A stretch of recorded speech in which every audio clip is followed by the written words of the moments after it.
The cinema specialists are back, and the Oscar nominations for 2024 have been announced. Actually, did have some surprises, so that'll be fun to talk about here. We're going to do this whole entire episode. We're going to kind of talk about the snubs, the surprise nominees. There's quite a few of them. And we're going to talk about not too much about who we think will win, but just kind of, the odds of these kinds of things, because we are going to be doing an Oscar predictions official when we get to it. So this really is just nomination reactions.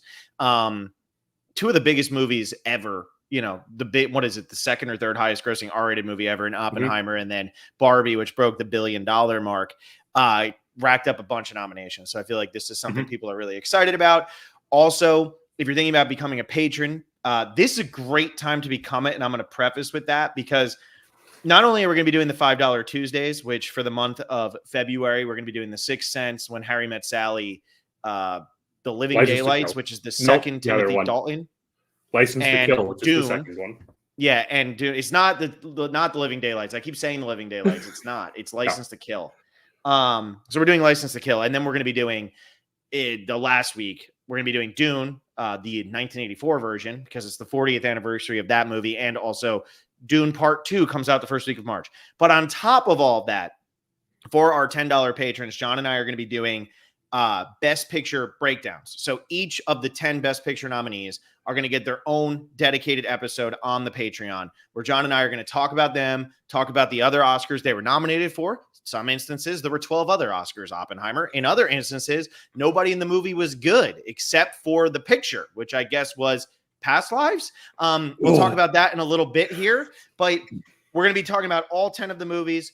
I know we've done a Barbie episode, we've done an Oppenheimer episode, but this will be a little bit different because we're going to be going into a lot of the other elements of the movie, what the Oscars saw, where we're surprised, especially with Barbie and Oppenheimer. Those movies came out 7 months ago at this point. So the first episode of that series will come out on Thursday, February 1st, which is American Fiction.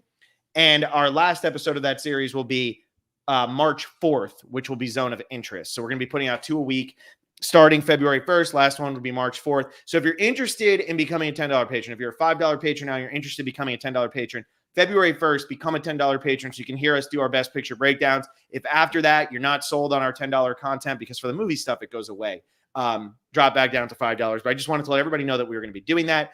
Jordan Alford already hitting in here, hated that Dominic Sessa got snubbed, as well as All of Us Strangers, his favorite of 2023, not getting anything. But overall, the noms aren't bad. And Thursday is his birthday. So there you go. Exciting. Happy birthday, Jordan. And you can celebrate by having your favorite movie of the year get 0 Oscar noms, which my second favorite movie of the year got 0 Oscar noms, which was Saltburn. So Saltburn got absolutely diddly squat. One with the Stone wants to know if Dan Campbell got a vote. Dan Campbell did not. Although I'm never gonna be opposed to talking about Dan Campbell, but the Phil and Will show is going to be Wednesday night, and we'll talk all about Dan Campbell and the Phil and Will Bowl. This is all about the Oscars and our reactions. John, what stood out to you the most from the nominations? What stood out the most? Yeah, what was your biggest takeaway from it? I mean, I had tried the futile attempt of not being spoiled until this exact moment, and it lasted about 30 minutes after you texted me saying that the nominees went live. Yeah, you're welcome.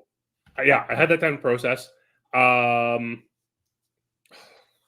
Biggest surprise is probably Saltburn just not having anything. I know it was a divisive film. We both loved it, but it had absolutely nothing, which was really surprising after, the Academy gave Emerald Fennell some love with their last feature. Mm-hmm. It's the wrong answer. Okay. Sorry. Yeah, sorry. That's the wrong answer. I have to say, this is not necessarily me disagreeing with the Academy or agreeing. We'll talk all about that. But the most shocking thing is that Greta Gerwig didn't get nominated for Best Director. She got the DGA nomination. So for her not to get the nomination here is really shocking. A lot of times the guilds kind of follow suit. Barbie was really hot. I don't think deservedly so. We'll talk about that. I actually rewatched Barbie today to prep for this episode and to prep for our Best Picture breakdowns. First time I'd watched it since seeing it in theaters way back in July. So look, Barbie is a good movie. It's not a great movie. It's a good movie. Greta Gerwig's direction is much better than the movie. Her writing, and her and Noah Baumbach, who I love both of them, Their writing is terrible. I think the writing in the movie is terrible, and they nominate it for that, but they don't nominate Greta Gerwig. And when you look at the DGA awards, it was Gerwig, Yorgos Lanthimos, Christopher Nolan, Alexander Payne, and Martin Scorsese. Alexander Payne got left off too, which pretty much draws The Holdovers dead in the water. The Holdovers ain't winning Best Picture. The Holdovers might end up walking out of the Oscar ceremony with nothing. So I think Greta Gerwig not getting the nomination here, and instead them going with Justine Triet for Anatomy of a Fall, and I might be pronouncing her name wrong. I don't know. That is shocking to me. Jonathan Glazer with The Zone of Interest. I guess Jordan's saying here the directors have gone kind of rogue from the Guild in recent years, though. But those are to put in a different woman other than Greta Gerwig is shocking. Now, I also watched Anatomy of a Fall today, and I'll get to that in a little bit. But that's just, it's really surprising to me. So that's my biggest takeaway from this, is that we didn't get a Greta Gerwig nomination there. And her direction was better than the movie. That still doesn't mean I think she was one of the 5 best directors this year. I think Emerald Fennell should have gotten the nomination here. Justine Triet earned this nomination. We'll talk about that. Scorsese, Nolan was a lock, whether you love Oppenheimer or not. He was a lock. And Lanthimos was a lock too, whether you love that movie.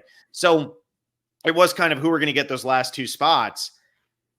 But generally, when you look at the Oscars, other than when you had something like Coda, I don't know if anybody remembers that movie. You shouldn't. It's terrible.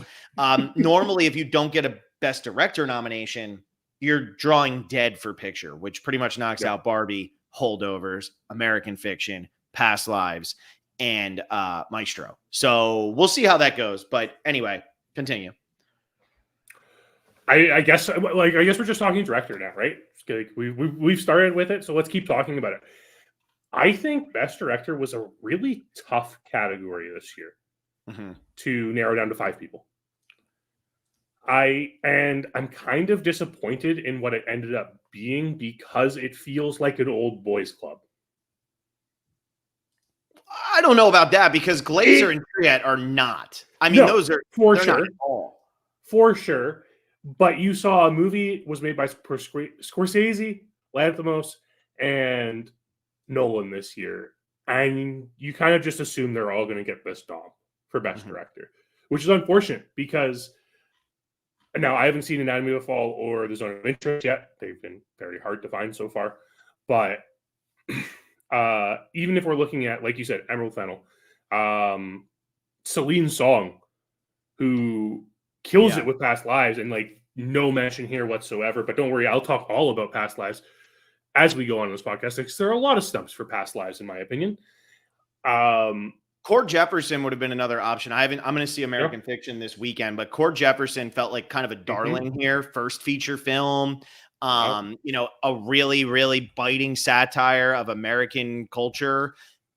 That to me screams somebody that they would want to give a nomination to. And I thought for sure Cord Jefferson or Celine Song would end up getting the nomination. And I was surprised to see neither one of them show. If you'd have told me Greta Gerwig and Alexander Payne weren't getting nominated, I would have assumed that Celine Song or Cord Jefferson took one of those. I'm not surprised Jonathan Glazer got in, even though I haven't seen Zone of Interest either. However, I thought for sure that if you were going to tell me both of those people didn't get in, I would have thought it would have been because of Celine Song or because of Cord Jefferson.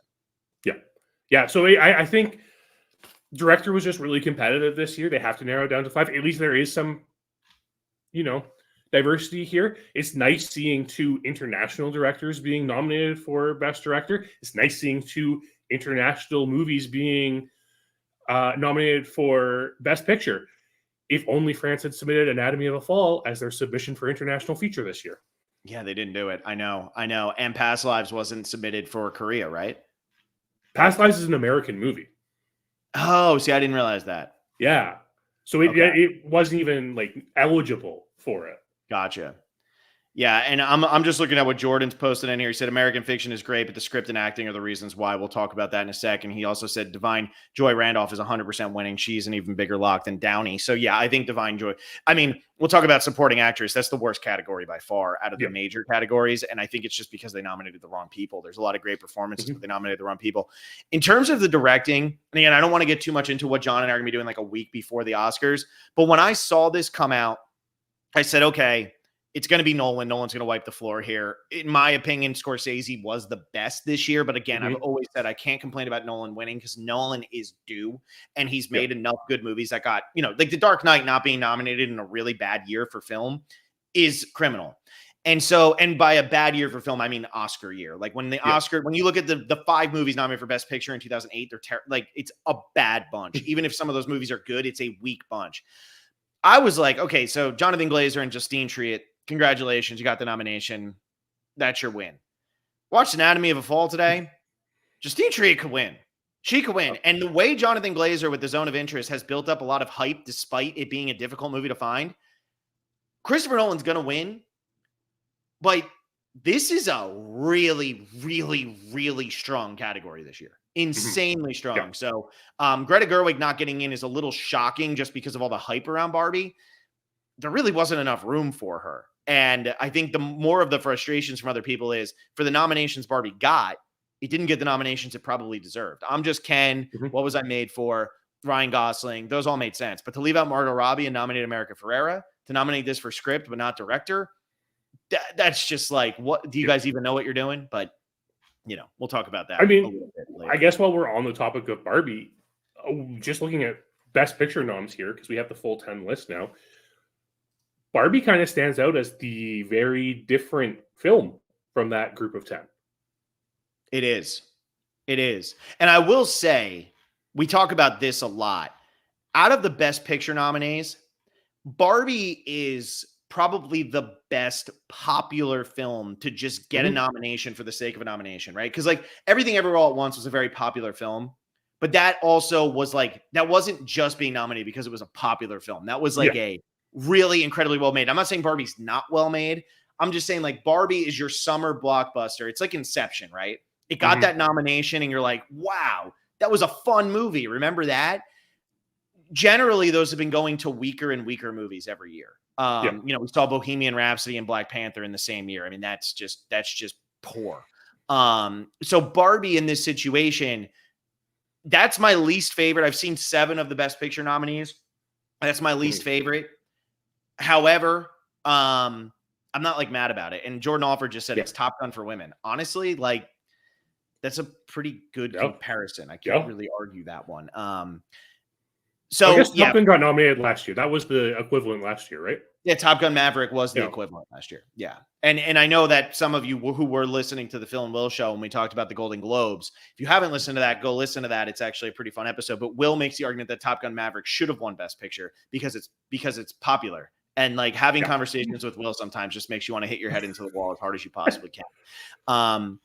But let's kind of back off from the Best Picture talk just yet, and let's continue talking about these acting categories because that's what people really like to look at. So we talked about director. Let's jump into what I think is the worst category, and I don't think it's particularly close.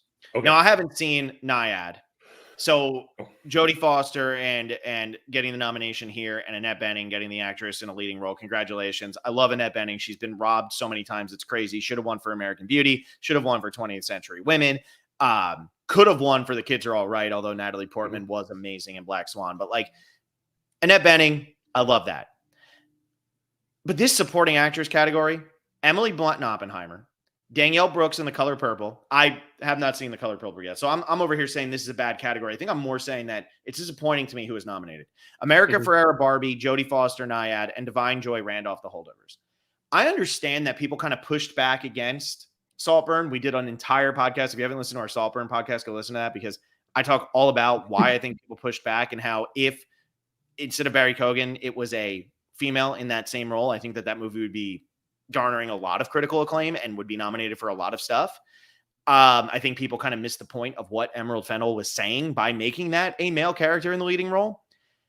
How Rosamund Pike doesn't land here is beyond me.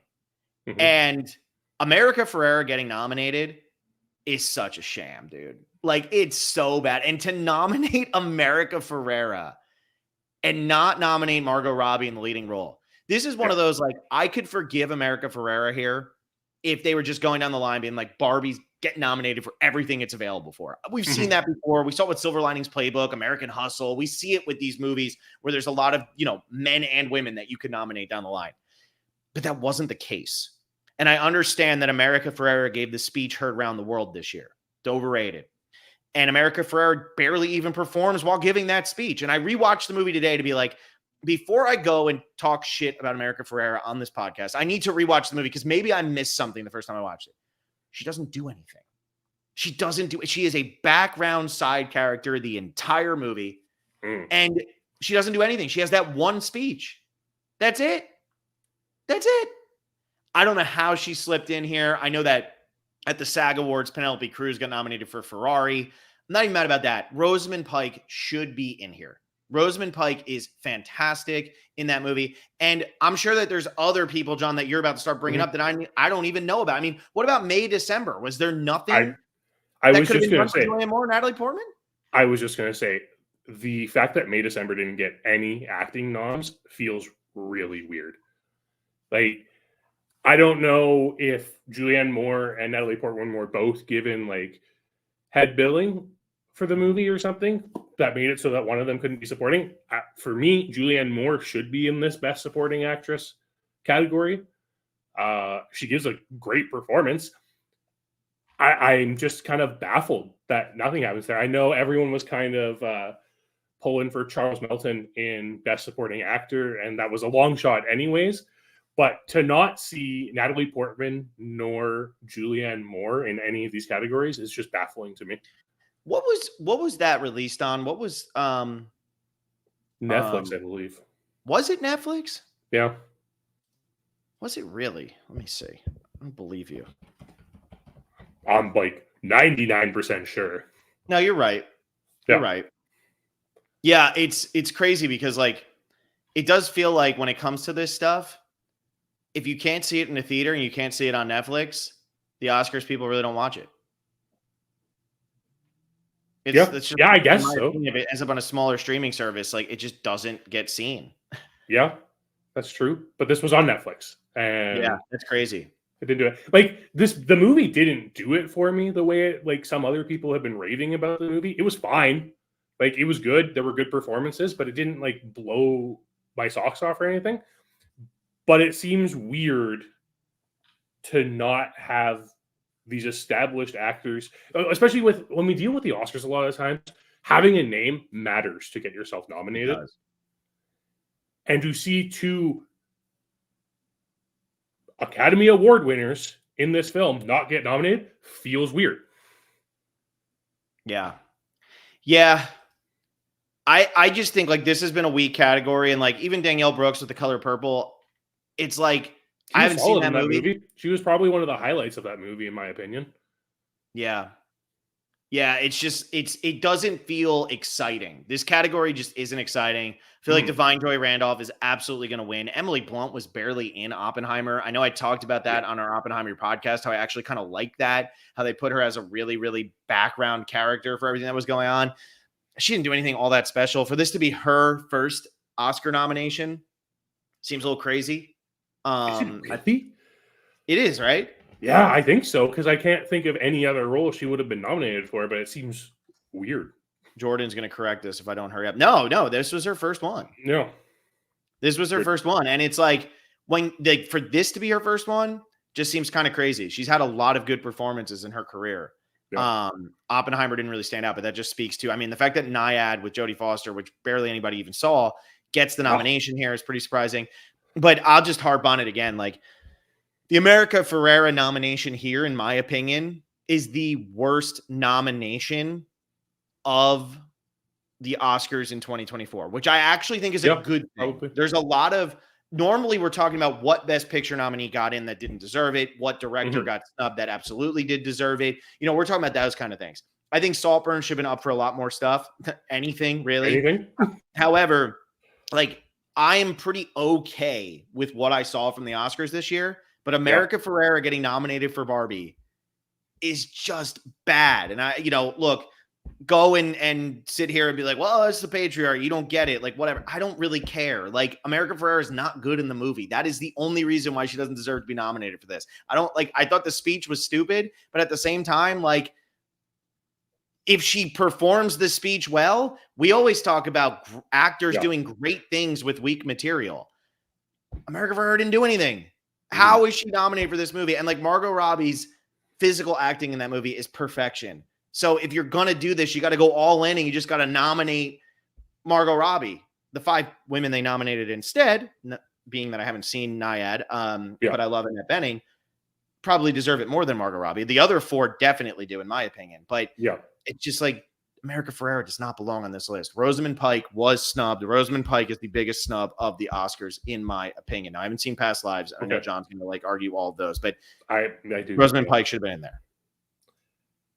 I mean, that's the big one, I think, when it comes to supporting actress in a weak category. I think that's why it hurts so much and why it feels so big, is because it feels like this is the weakest category out of all of the nominees this year. And then you go to the other side, which is actor in a supporting role, and that might be the strongest category. That category is stacked. I love the fact that Mark Ruffalo got it for Poor Things. We were talking. He was better than Willem Dafoe, for sure. Yeah, he was absolutely better, and he was definitely more deserving for it. Robert Downey Jr., I know, is getting a lot of attention. Obviously, Ryan Gosling's done really well with Barbie, and he brought this like panache to that film. He's the best part of that movie. De Niro, I said it. His performance in Killers of the Flower Moon is just absolutely stupendous. And then we're getting Sterling K. Brown, who should have been nominated before this. And that's just what it comes down to. Sterling K. Brown's always gives a fantastic performance, and I'm excited to see what he did in American Fiction. Yeah, and I know like a lot of people, when you listen to these reactions and stuff like that, you'll be like, oh, they literally watched everything. We haven't seen everything yet. We'll be honest about that, so I don't know for sure that Sterling K. Brown rounds out this 5 as perfect. Those other 4, though, are fantastic. Dominic Sessa, I do feel like, is a snub. I mean, The Holdovers was my favorite movie of the year. So that's just how it is for me right now. I did think it was a long shot for him to get in, though. It felt like it was just going to take too much for him to find his way over the top. I thought that Jacob Elordi, again, Saltburn wasn't getting any credit, but I really liked Jacob Elordi in that movie. Other than that, I think they did pretty well with this category. Again, I haven't seen May December, so I can't really speak to Charles Melton, but I kind of like who they nominated here. I didn't really like Charles Melton's performance in May December, but I understand why people would like it. But this category is just so tough this year. You have, not only do you have incredibly recognizable names this year, you also have all of them giving phenomenal performances. Yeah. Yeah, I feel like Downey Jr. is going to win this pretty easily, but he shouldn't. I feel like this is one where I'd like to know how close the votes were at the end. Because I don't know how many people are in the Academy, but I'm just going to use round numbers. Let's say 1 million people vote, right? Which is not even close to right, but let's say 1 million people vote. Like, if this isn't within 10,000 votes between first and second place out of 1 million, that's pretty BS. Like, these are great. And like Jordan just said, I'd put Paul Mescal and Dominic Sessa in for Sterling K. Brown and Ryan Gosling. I think Ryan Gosling, in my opinion, I want Ryan Gosling to win in this category. He is my favorite supporting acting performance of the year. Dominic Sessa is close, but like Gosling is not who I'd be replacing in this situation. If anything, I'd be replacing Ruffalo, who I also think is amazing. So I just think Gosling's the best part of that movie. And people don't really want to say that so definitively, but Gosling is the best part of that movie. And I absolutely think he earned that nomination, and I'm rooting for him to win. This is like my Alan Arkin and Little Miss Sunshine. Like, let's make it happen. Yeah. I don't know. Paul Mescal, of course, in All of Us Strangers, is supposedly really good. I really want to see that film. I haven't gotten around to it yet. And from what I've heard, like Paul Mescal and the other guy, who else is in that movie? I don't know. Andrew Scott are apparently like the big. It's what a lot of people are saying are the big actor snubs this year. Are the two of them? I mean, honestly, though, like a movie like All of Us, look, I'm all about indie films getting nominated. You know, like Shame, Yeah. Moonrise Kingdom. When those movies don't pick up big nominations, it pisses me off. But at the same time, like All of Us Strangers, I honestly don't know if I've heard of that movie until right now. Okay. Yeah. You know, It's been on my radar. It's been I on think my I radar, saw the but trailer for it once, and then it just went out of my brain. yeah, well, Jordan Alford's very, very adamant about Andrew Scott's performance in that film. So I Well, think, let me find out if Jordan's opinion matters. Jordan, did you like Saltburn? Got to put him on the spot that way, right? This is where like you're the call in and you know that you're going to get crap. You better, Jordan. There's one answer to this question. Well, should we take this and transition over to Best Actor then? Yeah, for sure. I haven't seen Coleman Domingo and Rustin, No. and I haven't seen Jeffrey Wright yet in American Fiction. So we're talking about the other three who we knew were coming. Oh, Jordan hasn't seen Saltburn. Jordan, you live to see another day. Okay. I'm very excited for Jeffrey Wright's performance in American Fiction. I'm so excited for that one. And I'm excited when we do our predictions episode to talk about that with our would win, could win, should win. Right now, Bradley Cooper is my pick out of these five. Wow. I love Bradley Cooper's performance in Maestro. I think Cillian Murphy and Paul Giamatti are amazing, especially Paul Giamatti. Bradley Cooper, to me, he's not getting the credit he deserves because this is being chalked up as an Oscar bait type movie. And I hate Oscar bait at this point. Is like, oh, there's no artistic merit. Like, let's move past the Oscar bait thing, okay? Like just because you're making a good drama that is a biopic does not mean you're Oscar baiting. Like, the amount of effort and work that Bradley Cooper put into this performance is amazing. It's physical. He nails this part. I love Bradley Cooper. I'm very happy he got the nomination here. If Giamatti or Murphy's going to win, but if Giamatti were to win, I'd be very happy too. Paul Giamatti has been overlooked for so long. Dylan Randazzo said All of Us Strangers excellent, but I think it was always more of a BAFTA thing than Oscar thing. Sadly, same thing with Saltburn. Yeah. What's your take on these five though? Again, I also haven't seen Coleman Domingo, who is every year in with Best Actor, we get that one random nominee. No one's expecting. It's from a movie you've never heard of. Like, you probably know who Coleman Domingo is, but now everyone's going to be rushing to see Rustin to see what is this? What is this performance? Why is it nominated for Best Picture? I'm very interested to see it. I haven't seen Jeffrey Wright in American Fiction, but again, I've heard so many good things about his performance in that. Bradley Cooper, again, like you said, Maestro. I feel like that film's being very underrated. A lot of people didn't like that film, but Bradley Cooper is so good in that. And if you've seen some of the interviews with Bernstein's kids, they say that Bradley Cooper completely embodies Leonard Bernstein in this film. Yeah. And he uses everything, all of the little tiny things in his performance just are their father, they said. Here's Jordan. Good performance by Coleman Domingo, but God, Rustin is not good. We also had Annalyn Starr here say, would have loved to see Iron Claw get more recognition, but it probably would have only been for Zac Efron. If anything, Zac Efron was being talked about to get into this category. Now, that's a movie that, again, I have not seen. It was on our radar, and we almost did a podcast about it, but then it kind of kept falling off because we were like, first of all, where is it playing? And then second of all, is it going to get any notoriety at the Oscars when that time comes around? Because we tried to get the Oscar movies in a little bit earlier, so we're not just like scrambling to get them in. I am a little surprised that Zac Efron, I'm surprised the Iron Claw did not have more of a push from its distributor to get nominations. It didn't feel like we were hearing about it from like an Oscar perspective, and the people who have seen it have talked very highly about it. Yeah, they have. And it is one that I really want to see. But their distributor is A24. A24 is busy pushing Past Lives and The Zone of Interest. Yeah, it's too many. You're right. Now, Leonardo DiCaprio not getting nominated for Killers of the Flower Moon. That to me is pretty shocking. I thought this was probably like top 2 performances of his career. He was good, but like, I'm not complaining about him not getting the nom. I don't know. It kind of feels nice. Hey, I just want to say this real quick. I would argue the 3 best performances of Leonardo DiCaprio's career are What's Eating Gilbert Grape, Killers of the Flower Moon, and Django Unchained, and he didn't get nominated for 2 of them. Yeah. That's my opinion. I think those could be his 3 best. And Alford says it, his performance was too subtle. Yeah. It's kind of what we see over and over again with this, right? Mm-hmm. Yeah, I agree. I think that's it for when it comes to best. I don't feel like there were, like, other than Leo, were there any big stubs for this category? It was Efron and Leo. And I feel like those are the people. And Barry Coogan, maybe? He's the snub, but nobody's talking about it. He absolutely is the snub. I mean, in my opinion, that's the best performance of the year in a leading role. He's mental in that movie, but it's just like it wasn't going to happen.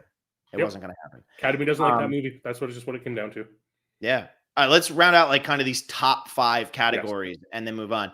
Actress in a leading role. We got Benning, Lily Gladstone, Sandra Hüller, Carey Mulligan, Emma Stone. So Sandra Hüller was the one who stole it from Margot Robbie. She was the one who swooped in and took that 5th spot because Margot Robbie was nominated for the SAG along with the other 4 women in this category. So Sandra Hüller really was. You can actually see that she was the person who took Margot Robbie's spot. She's great. Sandra Hüller is unreal. I'm going to praise Anatomy of a Fall because I just watched it. This category is loaded, dude. This might be the strongest best actress category. I'm actually going to look this up now. You talk about this category because I'm going to look up the best actress category and try to find one that's better than this right now. Obviously, one of the big things, Lily Gladstone pushed to be in lead actress instead of supporting actress. It's part of the reason why supporting actress is so weak, in my opinion. Rightfully so, though, because Lily Gladstone gives such an incredible performance in Killers of the Flower Moon. It was interesting. I was talking to my mom the other day. They had just watched Killers of the Flower Moon, and she said she didn't find her performance that good. And again, it's the subtlety. Her performance is so subtle. It's really concerning because she gives an absolutely incredible performance in it. Emma Stone, we talked about on our Poor Things podcast. If you haven't had a chance to listen to it, go check it out. Incredible physical performance. And like the development she has in that movie is spectacular. I haven't seen Naiad, can't speak on Annette Bening, but Jordan Alford said earlier that she does all of her own swimming in the movie. And that's pretty impressive. And Carey Mulligan, I think, is the highlight of Maestro. Carey Mulligan's performance in that movie is spectacular.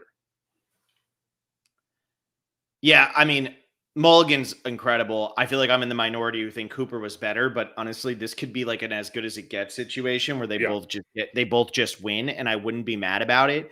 I just went back to kind of see where was the last time that I would really say it was close. Probably 2017.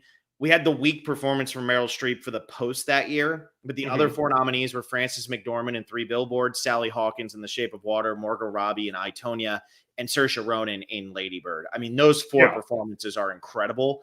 That would probably be the last time it was close. It's tough, but that would probably be the last one. And then you have to go pretty far back to find another one where you're like, oh my God. I mean, because Meryl Streep keeps getting lumped in for performances that really aren't that great. That's the biggest problem here. I'd probably argue that so here's the actual best one. 2012, Jennifer Lawrence for Silver Linings Playbook, Jessica Chastain, Zero Dark 30, Emmanuel Riva for Amor, Quavanzi Wallace for Beast of the Southern Wild, Naomi Watts for The Impossible. That is actually that is actually the one. So when we look at this, I agree with you. Mulligan's incredible. Emma Stone's incredible. Lily Gladstone is very, very subtle, but incredible. Right now, the favorite is Emma Stone, but barely over Lily Gladstone. They're giving Annette Bening the worst odds, but this is a category that could be the surprise of Oscar night because we don't have Sandra Hüller getting the nomination for the SAG. Who won this on Golden Globe night? It was Lily Gladstone, right? I believe. Golden Globes is hard because they separate the categories, right? So I'm pretty sure it was Lily Gladstone and Emma Stone. Oh, because Emma Stone was considered comedy. Yeah, she was. So she won for comedy. Lily Gladstone won the other.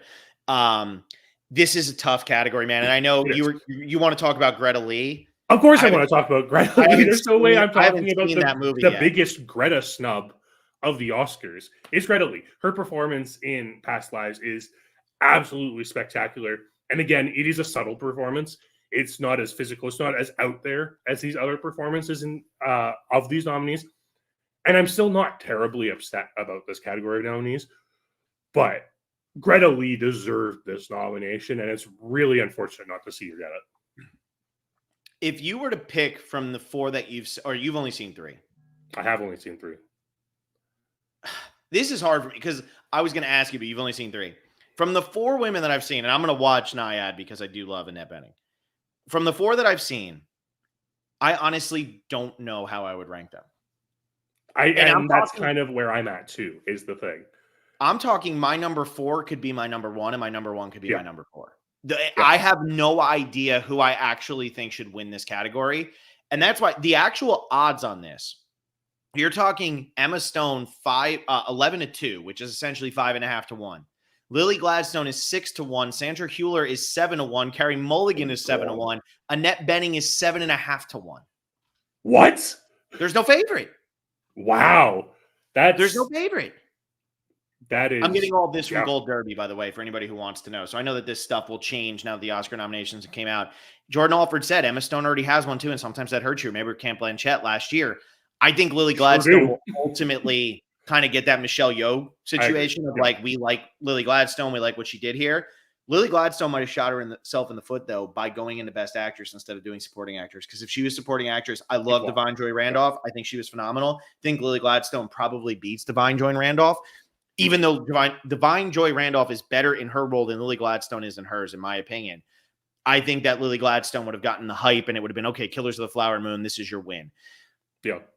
It's tough. It's a tough category. Great category this year. Unbelievable category. And it's crazy when you have this strong of lead actresses and that bad of supporting actresses. And we're talking Margot Robbie's still not in here. Yeah. You just said Greta Lee is not in here. Like, you have some great acting that wasn't even seen. Anything from May, December, which I haven't seen, but there's a lot that could have still been in here. Yeah. Which I think I'm more excited about this Oscars than I have been in a long time, because it does feel like these categories are actually competitive. It feels like there are certain films that are favored in a lot of them. Yeah. But it still feels like almost anything can win. This is the first time in a long time where it feels like anything could win. Yeah. I agree with that. I do agree with that. Jordan thinks that SAG will be the decider in Best Actress. It could, but Sandra Hüller's not nominated. You never know when you don't get that nomination, and then all of a sudden at the Oscars. I mean, that's how Alan Arkin won for Little Miss Sunshine. He snuck in after not getting the SAG. Sometimes that happens. Let's start looking at some of these other smaller categories. We don't have to spend as much time on them. I just, wanted to see kind of your reaction to some of these. I'm going to take it from Gold Derby because it's just easier, and we can go in this order here. Smaller categories, the most important categories. Adapted screenplay, Killers of the Flower Moon did not get a nom. Oppenheimer, American Fiction, Barbie, Poor Things, in the Zone of Interest. Now, I will go out there and say there is 0% chance Barbie deserves to be nominated in this category. I think the Barbie script is the worst part of that movie other than America Ferrera. The script, the first 45 minutes, it is like, where the hell are we going with this? And then it figures it out. The last hour is phenomenal, hilarious. But the script is not the strong suit of this movie. No Killers of the Flower Moon really, really shocked me here. I'm not surprised Oppenheimer and American Fiction. I'm not surprised Poor Things, but I'm really surprised no Killers of the Flower Moon. Yeah, screenplay is always hard because it feels like it's something that I haven't ever seen enough movies to fully judge. Because there are a lot of movies with really good screenplays that have poor performances. They're directed poorly. They have no attention given to them. It's really hard to determine them. And because screenplays are so different from one another, they're really hard to rank as well. I think, like you said, the big thing is no Killers of the Flower Moon. Surprising. But, I mean, what? Scorsese gets Best Director nom again? Like, does he need a writing? Like, do they need another writing nom for that movie too? Yeah, I mean, so, like, the interesting, so WGA actually hasn't come out with their nominations yet for their categories. So we don't actually know what they're going to go with. It's always interesting. I mean, remember the WGA gave Don't Look Up. That's right. And that was one of the worst written movies in a long time. So, I mean, writers who don't know how to write. I mean, if you're wondering why writers were on strike, maybe the fact that they thought Don't Look Up was a good script had something to do with it. They also gave it to Coda. Holy crap, they were stupid in 2021. So was everyone. It's okay. Oh my God, and they gave it to Borat's subsequent movie film. What am I doing here? Okay, so the WGA awards are bad. But I think that when it comes to writing is one of those things where if you get a twist, if you get a Usual Suspects, it's an obvious, right? Because it's that twist ending. We set you up, we knocked you down. Midnight in Paris was an obvious one because it really like leaned into all of those things that made it special and unique and whatever.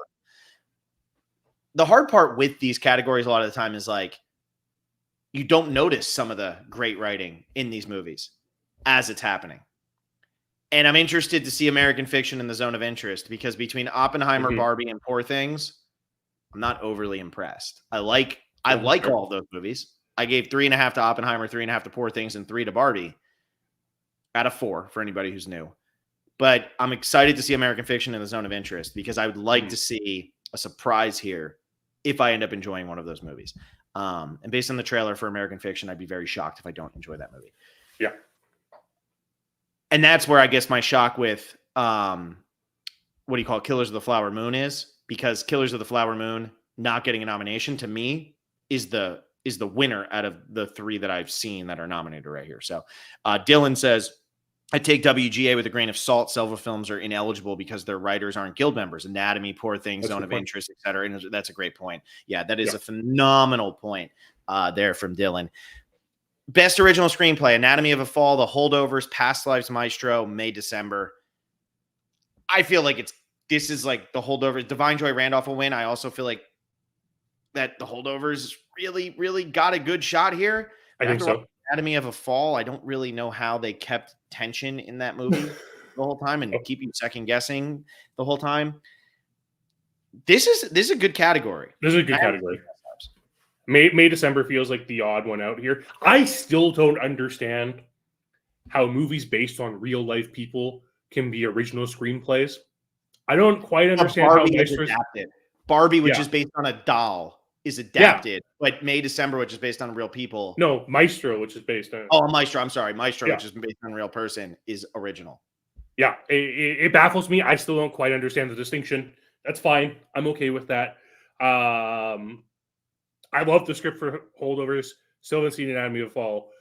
You know where I'm going with this category, though. Yeah. Past Lives, like for a first film, like what Celine Song does with this script and the screenplay is phenomenal. But I do think this is a very tight category. Again, I think we're just at a point where it's tight in a lot of these categories. Yeah.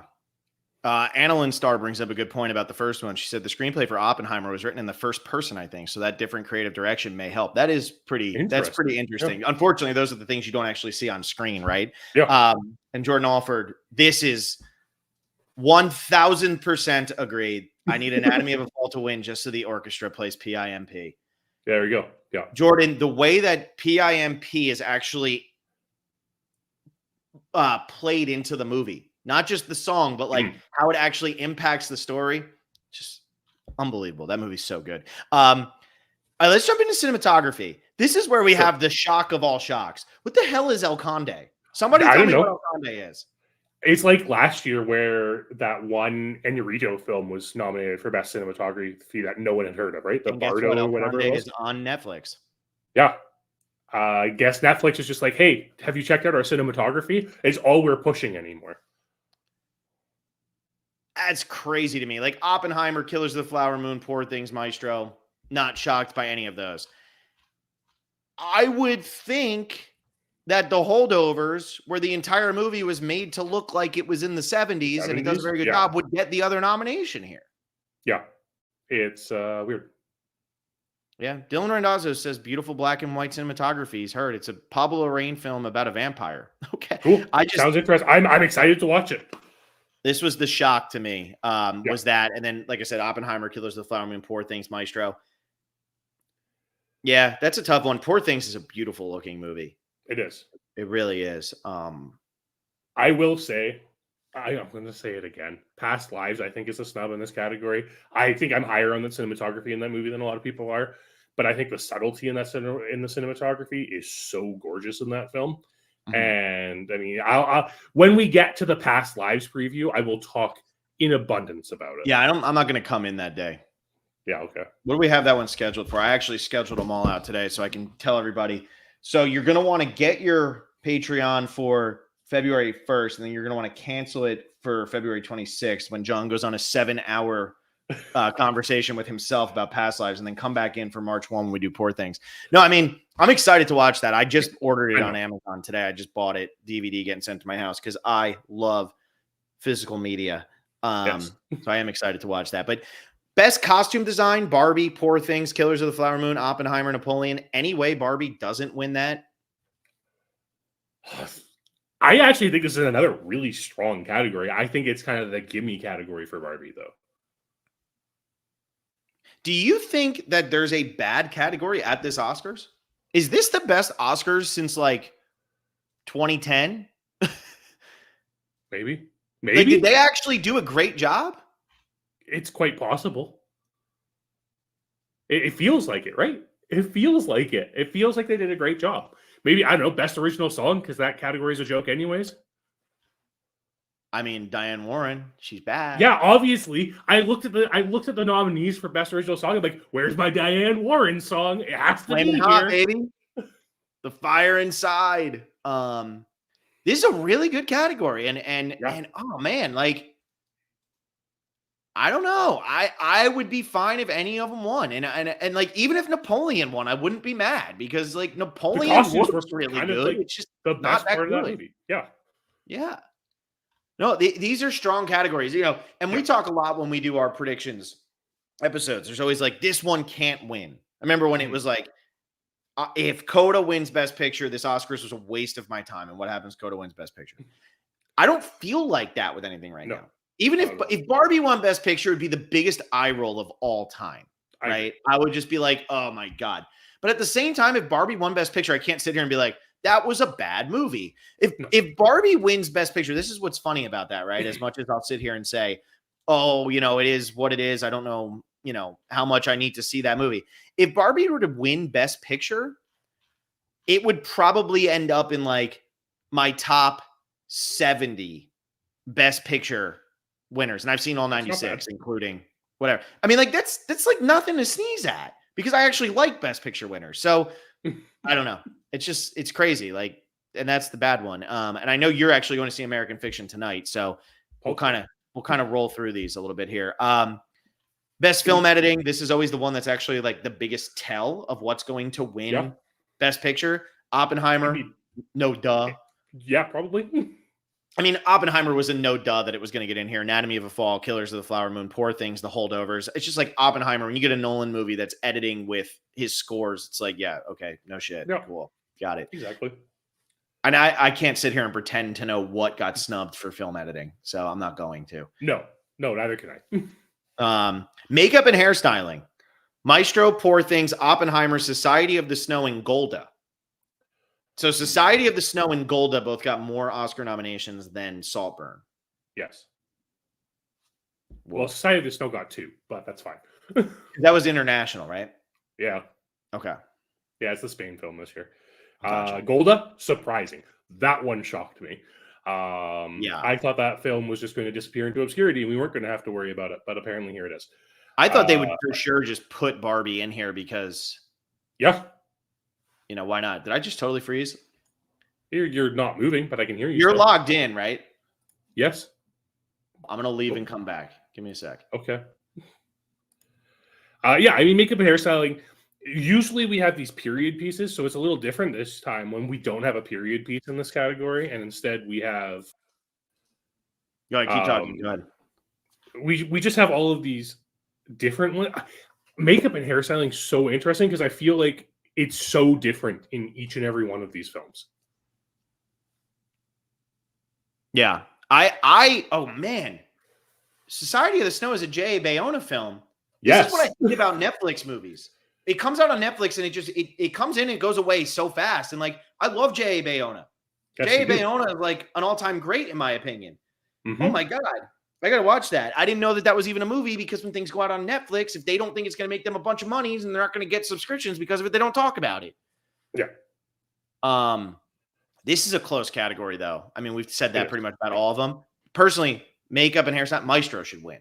They make Bradley Cooper look like he's 90 years old for half that movie. The hairstyling on Carey Mulligan is crazy. I think Maestro should win that award. I think Poor Things is going to finish second in a lot. Yeah, I agree. I kind of where it's feeling right now is it's like it's really good at all of these things, but is it the best at these things? Yeah, I agree. And then production design, another one. Barbie, Poor Things, Oppenheimer, Killers of the Flower Moon, Napoleon. Poor Things and Barbie are insane production design wise. Yeah. Do Poor Things get this, or is this for me is like the Barbie is going to win? Yeah, but again, like this category is really competitive. It could honestly be any of them. Yeah. Nothing that jumps out to me as like, I can't believe that got nominated. I mean, maybe Napoleon, but then you start looking at like other movies, what really would have jumped into production? Period pieces. They love period pieces for production design. Beau is Afraid, I think, could have made this one, but the Academy was not touching that movie with a 10-foot pole. Okay, so now we go to Best Original Score. What is original at this point? Like redo what you've done for the last 42 years and we'll give it to you? Indiana Jones and the Dial of Destiny? I don't even remember the score in that movie. It's probably dun dun dun dun dun dun dun dun dun dun dun. I would assume the Raiders theme is in there at some point. But John Williams had also announced his retirement, right? I mean, I know he recently announced he's not retiring anymore, and he's like still going to write scores. But this was probably the Academy being like, "Oh shit, this is the last time we can nominate John Williams for an Oscar." Yeah. Well, they shouldn't have. Sorry. Yeah. Dylan Randazzo actually said Asteroid City was a big production design shocker snub. That's that's a good point. I actually kind of forgot Asteroid City came out this year. Yeah, so did I, which is weird because I actually really enjoyed that movie. Yeah, it just came out so early. It's kind of been just forgotten at this point. Well, it's in that pre-Barbenheimer period. Also, Godzilla -0 would have been a great one, but they're not going to nominate a foreign film in that category. That wasn't also a Best Picture nominee. No. Oppenheimer is a great score. I think Oppenheimer's going to end up winning that. Jordan says Yorgos is always going to be a bridesmaid, never a bride. His films are a little too weird for the Oscars. That's what everybody thought about Alejandro Iñárritu too. Yeah. And guess what? He won back-to-back years for director. So I don't know. Anyway, so Dylan says though Wes Anderson will finally win his Oscar this year for the short film he did. Took him long enough. I haven't watched any of those short films yet.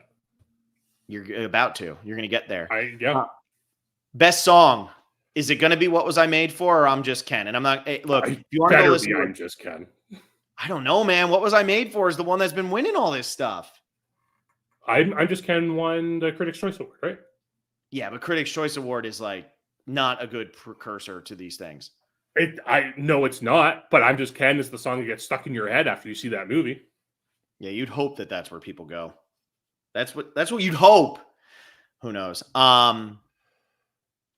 I hope it's I'm Just Ken. If you want to hear a good Diane Warren song, go listen to the one for Con Air and just laugh to yourself thinking that song was written for Con Air. Seriously, please, for the love of God, everybody do that. As soon as this podcast is over, go type in Con Air Best Original Song and put that on and say, wait, this was for Con Air. Yeah. Best Sound, Oppenheimer, Zone of Interest, Maestro, Mission Impossible, Dead Reckoning, Part 1, The Creator. This is where they always kind of throw in their sci-fi stuff. Oppenheimer's going to win that. I don't think there's any way that that's not going to. Honestly, I think there's a stub in this category. I don't know how Godzilla did not get nominated for this. Well, and they did. And what kind of surprised me is if they weren't going to nominate Godzilla for this, I figured they would just not nominate Godzilla for anything. But then they nominated it for visual effects. So it's like, if you're going to nominate for visual effects, you obviously saw it. What did you thought it looked good, but it sounded like shit? Yeah, it's wild because I thought the sound in Godzilla -1 was spectacular and one of the strong suits of the film. And like that film was obviously very good all around, but I thought the sound was one of the best parts, and it's just not here. Yeah. And it's not often that I sit here and say there's a snub for best sound. Yeah. I know. If Sound of Metal, that would have been the only one that we could have potentially said that. Yeah. With best visual effects, with Godzilla -1, The Creator, Guardians of the Galaxy 3, Mission Impossible, Dead Reckoning, and Napoleon, I feel like Godzilla should win that. I could see The Creator winning it, though, because it's the more seen of those films. But Godzilla's visual effects were amazing. So was it sound. I can't believe Oppenheimer is locked in to win best sound now because Godzilla's not there to challenge it. We didn't get the clash of the nuclear warhead or the nuclear bomb stories. We didn't get it. I know. The That was our Oscars one deprived us of it. opportunity. Yeah. Although Maestro could potentially win Best Sound because there is music in that, and sometimes people There just is, vote. in fact, music in that movie. When they don't Crazy see a enough. movie, they just vote that Yeah. way. So nothing shocking in animated feature. I mean, You know, there's two movies I never heard of. That tends to be how animated feature works. yeah, they threw in Elemental, which got bad reviews, so that's funny. But it's fine. between The Boy and the Heron and Spider-Man Across the Spider-Verse. Like those are the two movies that are going to be in there, and we're going to be doing one of those movies for our podcast next week. We haven't decided which one yet, but it'll be one of those movies and Eternals. So that'll be what we do between The Boy and the Heron and Spider-Man Across the Universe. So our Crisis Spider-Verse. It's between those two movies. Nothing really jumps out. The animated movies this year were weak. The big studio animated movies were really weak, except for those two. I think it comes down to, do you like the art style of Spider-Man more, or do you like giving Miyazaki something for his last movie? Yeah. And I think they're going to give it to Spider-Man because I don't think enough people actually know or care who Miyazaki is who are voting for this. Yeah, probably. I would assume so. But I don't know. I think this is really... it's a two-horse race, but it's a close two-horse race. Yeah. We don't need to talk about like these other like the shorts and everything like that because we'll talk about those when we make our predictions. But I couldn't sit here and be like, well, my reaction is I can't believe it. I mean, yeah, The Wonderful Story of Henry Sugar, that is Wes Anderson's short film that's probably going to win. So it's not surprising that that's in there. In terms of the other ones, you did mention though that you were a little surprised with Best Documentary Feature. I know. What a weird thing to be surprised about. But Beyond Utopia was not nominated for this category, and that movie has been raved about this year. Yeah. So I was kind of shocked. Maybe it's the subject matter. Maybe they just wanted to play it a little close and not discuss people trying to escape North Korea. But I don't know. I don't think I have ever been at a point where I was like, man, we have a documentary feature snub. Yeah, and then in Best International Film, we finally almost had the opportunity to have two international films go head-to-head that were also both nominated for Best Picture. Instead, Anatomy of a Fall was not submitted by France because most of that movie is actually in English. So The Zone of Interest is locked in. It's going to win. That's a shame. And honestly, this is where – because Past Lives is in a different language, right? It's not in English. It's mostly in Korean. There's English in it, too. There's like English moments as well, but it's like mostly Korean. That's almost where they hurt themselves with this, changing it to Best International Film instead of Best Foreign Language Film. Yes. Because Past Lives, The Zone of Interest, and Anatomy of a Fall all would have been nominated in here, but because they did Best International Film, it has to be a movie from a different country. And that's why you get The Zone of Interest from the UK. Yeah, and it has to be a movie that country submitted for the category, because for some reason, this category can still only have one submission per country. Yeah. It's too many movies. That actually makes it. There's so many movies like worldwide. Oh, for sure. It's like pick your one. And plus, this is really the Academy Awards always have been kind of a celebration of American film, just like the BAFTAs are kind of course, whatever. So it makes sense. Patrick Stahl says Miyazaki is actually not retiring from what he's heard most recently. That might have been Wikipedia though. And then Jordan said, no, I've heard he's working on something too. So interesting. All right. Before you got to go, because I know you got to run over to you got to go see American Fiction. Yes. Let's talk quickly about Best Picture. How long are previews in Canada? You guys get like 25 minutes of previews like we do? Yeah, it's just a matter of like getting to the theater. That's all. you better sprint, John. Dylan Randazzo said Japan could have gotten Godzilla, Boy and the Heron, and Perfect Days if there wasn't that stupid rule. And I almost think that's why there is that stupid rule, because otherwise Japan would dominate. And a lot of times Spain or Mexico would dominate those awards. Oh, actually, that reminds me. There is actually a snub in Best Animated. Suzumi. Which was an anime film from Japan this year. Lots of raving about that movie, and people were actually surprised it didn't get an animated nominee. Raise your hand if you've heard of that movie. Yeah, my hands aren't up. If you're listening on the podcast, my hand is not up. Real quick about these Best Pictures. Any surprises for you here? And like the fact that Past Lives, The Zone of Interest, and Anatomy of a Fall all got the nomination, does that surprise you? Or you just thought like these were the 10? Was there, when you woke up and saw these were the 10 movies, did anything shock you? It pleasantly surprised me. But at the same time, I was not sure what else might sneak in here. I mean, like maybe like something like Asteroid City. Maybe I I would kind go of with expected Purple. Saltburn. I know a lot of people kind of expected The Color Purple, but that movie wasn't good, so I'm not surprised it didn't get it. I'm just really happy with this. When we come out of a year and it's like Barbie is the lowest of the films nominated for Best Picture, and there are still 10 nominees, it's a pretty good year. That's a very good year. It's a very good year. And I mean, like I said, I've seen 7 of the 10. I'm excited to see Zone of Interest. I'm excited to see Past Lives. I'm excited to see American Fiction. Normally we get to this point and there's 1, 2 movies that I'm like, oh, I've seen every Best Picture winner since like 96 or something. Yeah. And it's like, or every Best Picture nominee since 96. Yeah. And I'm going through right now trying to watch them all from all time. And there's always 1 or 2 where you're just like, oh God, I'm going to sit through that shit now. I don't have that feeling this year. Like Maestro was that movie. And then I sat down and watched Maestro and was like, well, thank God that was nominated because I would have ignored it. And that would have been a big mistake because right now, so here, just real quick for my ratings, Oppenheimer 3.5, Holdovers 4.5, because I actually have that as the potential to be on my top 100. So that's the only movie. That's essentially a 4-star movie. Poor Things 3.5, Anatomy of a Fall 4 stars, Killers of the Flower Moon 4, Barbie 3, Maestro 4. It doesn't get any better than that. Like that is pretty much as good as it can get. And there's 3 movies left that I'm very excited to see. That I think that this might be the first time since they've expanded beyond 5 movies that every single nomination, in my opinion, is a 3-star or better movie. Which a 3-star movie is what I consider as like the cutoff for a good movie. I would rewatch that movie. That is where it seems like we are at right now with these nominations. So like. The biggest surprise to me, the shocker to me, is that Hollywood didn't put in a bigger budget movie that was struggling at the box office. Color Purple, I love The Color Purple, but it could have been a variety of things.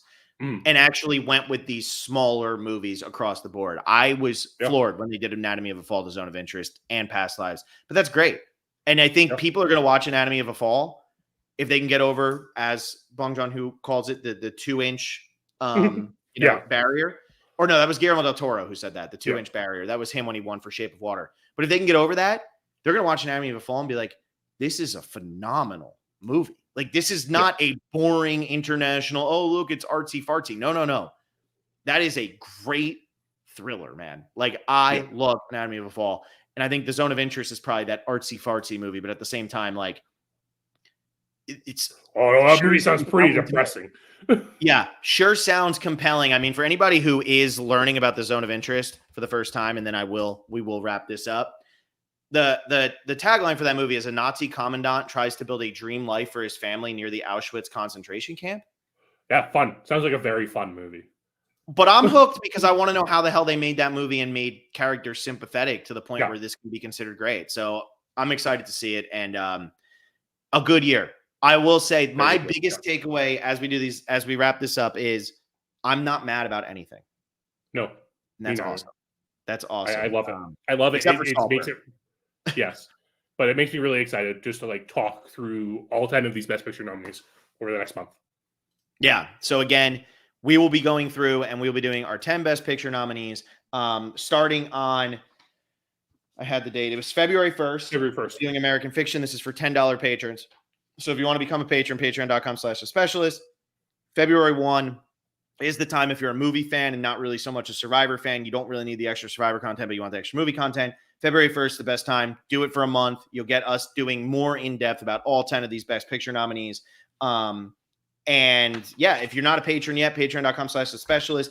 $5 patrons, which is our lowest tier, you get $5 Tuesdays, which are movies that we've just been ripping out. Actually, the one that drops next week is The Karate Kid. The one that dropped today was for. So we're kind of going through some of the bigger movies that are having these anniversaries this year. You know, a 5 or a 0 at the end of their anniversary. But Jordan says watch all of Us Strangers. I will after I watch the Best Picture movies because now I have to watch all of those plus the movies for the podcast plus the movies for $5 Tuesdays, all within a very short amount of time. But All of Us Strangers is certainly on my list. And what's crazy is Saltburn I loved, but I'm not mad Saltburn didn't get nominated because I feel like the other nominations were so good. I agree. Very rarely do you come out of that with something like that. Thank you all so much for listening. Hope you enjoyed yourselves. Go check out these movies. If you haven't, I don't know what else to say. Just go Do find it. Just it. do it. Find it. Yeah. Like most of these are good. So we'll see you all next week, probably either next Tuesday or Wednesday. We haven't figured out exactly when yet, but we will see you next week when we will be talking about Eternals and either The Boy and the Heron or Spider-Man Across the Spider-Verse. We just got to figure out which one we're going to do. So follow us on Cinema Specialists over on Twitter, and you can find out when we'll be live and what we'll be talking about there. Thank you all so much for listening. Hope you enjoyed this, and we'll see you next time.